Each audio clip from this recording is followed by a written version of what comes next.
The National Weather Service in Peachtree City has issued a tornado warning for northern Dade County and central Georgia, south central Jones County and central Georgia until 4 p.m. Eastern Daylight Time.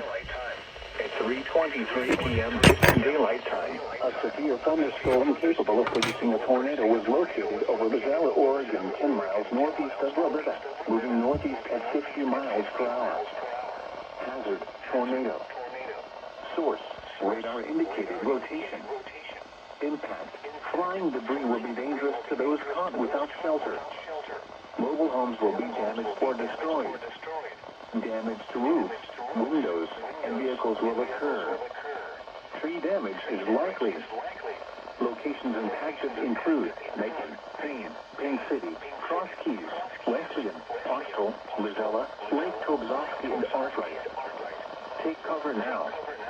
Move to a basement or an interior room on the lowest floor of a sturdy building. Avoid windows.